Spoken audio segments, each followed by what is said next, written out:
Čia mūsų namai. Tokia jau biški betvarkė, čia mūsų džiovykla. Jau vieną naktį čia išmiegojom. Ir čia mūsų balkonas. Karolis šilino. Toks savo vaizdas. Šiaip labai faina. Geras labai oras, toks nei per karšta, nei per šalta. Dažnai, šilta, labai karšta, bet ne per karšta. Nes dam 8, nu va. Bet yra vėjukas toks biškutė karts nuo karto. Tai taip faina.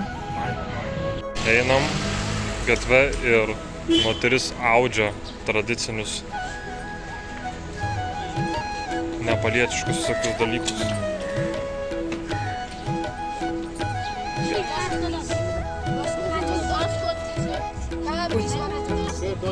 Stavkės eina atvieniškos.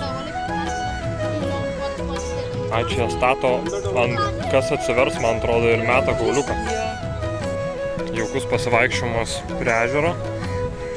Tik tai mes esam aptverti spygliuota tvora. Iš abiejų pusių. Thank you.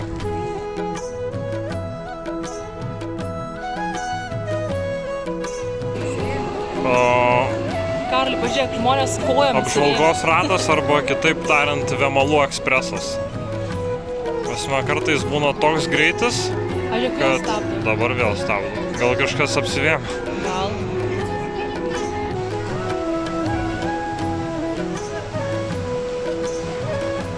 Tuo saugiai. Patekom į kažkokį filmavimą. Mašinytę tokią. Pažiūrėk, ant žemės yra... Ant žemės yra žolė. Labai fainas mašinas. 800 kubų. Pat tas kalnams. Kaip motociklas. Kelsimės, man atrodo, 2 kilometrus į viršų. Šitas daugiabutis tai ultra prabangus su baseinu. Čia paprašiau žmonės gyvena. Va, neturiu langų.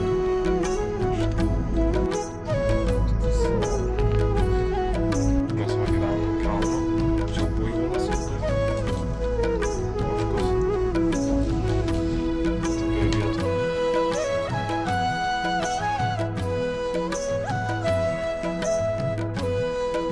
Atvariam arbatėlės atsigert, gal su tokiu vaizdeliu.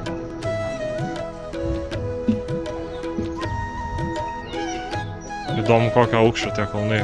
Spėju, kad apie 5 km turėtų būti. Nes mes jau dabar esam virš 2 km aukštyje.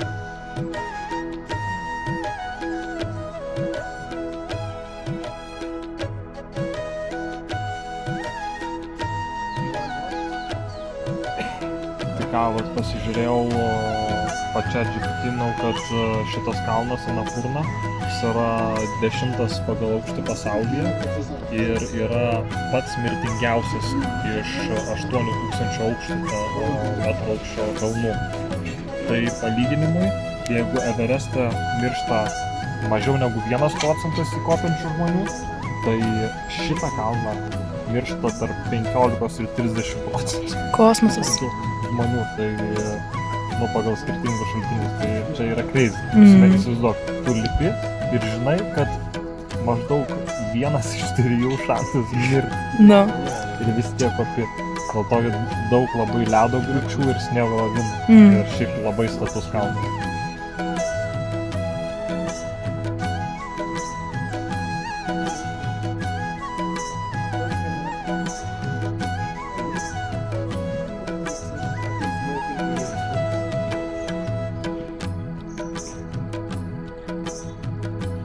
Bliamba, kaip norėčiau būti autobuso vairuotojas. Tokiu vat siaurų keliukų reikia pravažiuoti. Viskas, užstatė mašiną, o atsirado bičas, tuoj patrauks. Greitai. Susėdom visi autobusą, varysim apie 4 valandas su vietiniais į kalnus, į kalnų miestelį. Nuo kur pradėsim šiandien savo žygį. Tai bus labai įdomu, kaip mes užvažiuosim su šito autobusu, nes šiaip buvo variantas arba rimtas traktoriais varomas džipas arba šitas autobusas. Bet kadangi džipo reikia laukti, tai nusprendė varyti autobusą.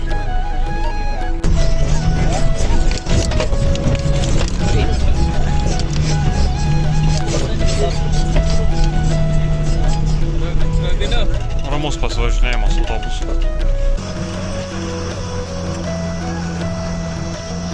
Moji mūsų kelionės stotelė. Dabar čia visi žmonės pavalgys. Karolis pirks vandenį. Ir maždaug po 20 minučių varysim toliau. Tai tėtė kelionė turi maždaug 4 valandas, ne Karoli? Beveik 10, o varysim nuo pirmo. Sakė, pirmi 40 km yra geras kelias. Tarsi krato taip, kad aš vos pro langą neiškritau. Tai labai sudėtinga. Ir dabar esam tokiai va kaviniai, su tokiu va vaizdu. Labai šiaip faina, labai viskas gražu. Labai geras vaibas, bet tik labai krato. Žiauriai gražus spotas.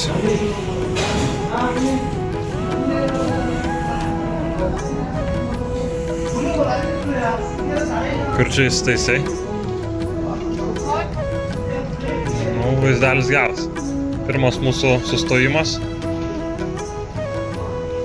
Dar maždaug 3 valandos kelionės ir tada kas?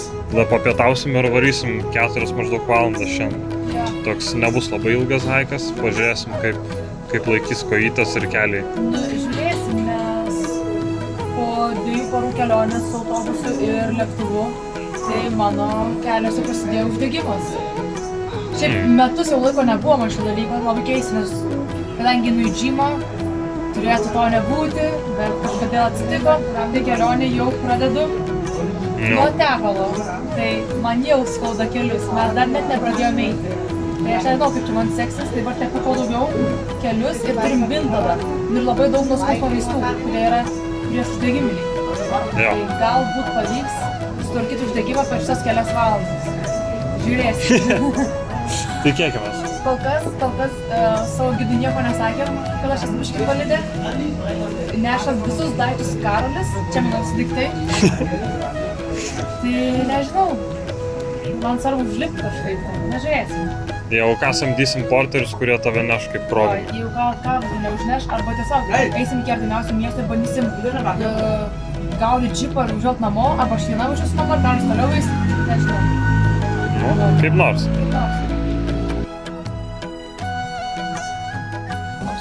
Man skauda kelį, labai.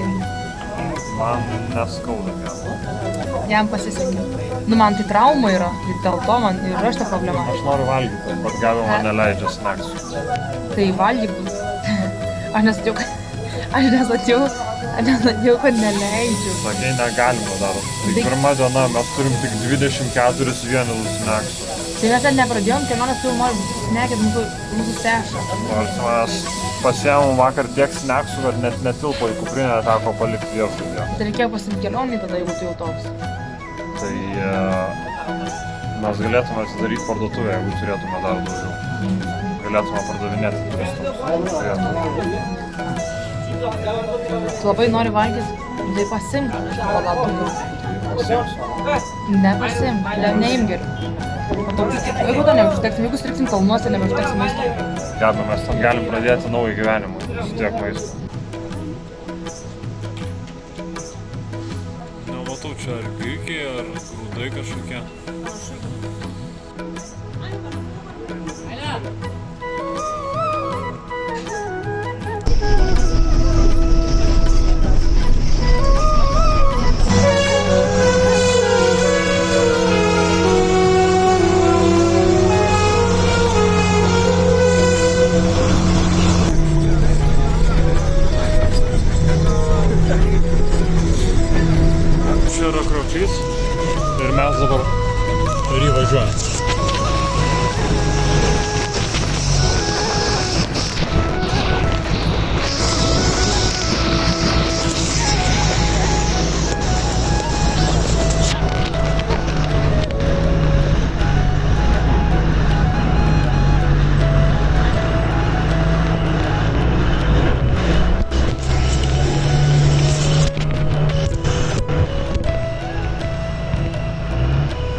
Šiuo metu ant mūsų autobuso stogo yra žmogus ir krauna...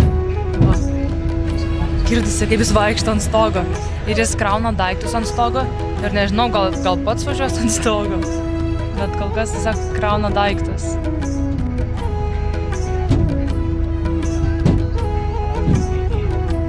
Nežinau, ar matosi, čia visur yra miestelis.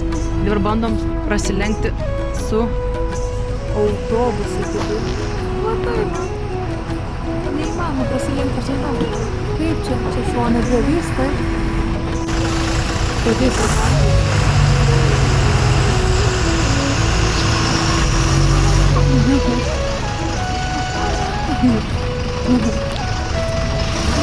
Važiuoja, žmonės iš autobuso. Oi, jo, eina. O, ai. Va tokie vairuotojai. Ne į kelią žiūri, o sveikinasi. Pažiūrim. Nu jau, čia taip sunkiai. Gerai, gerai.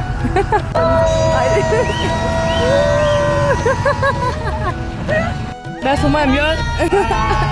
YouTube channel.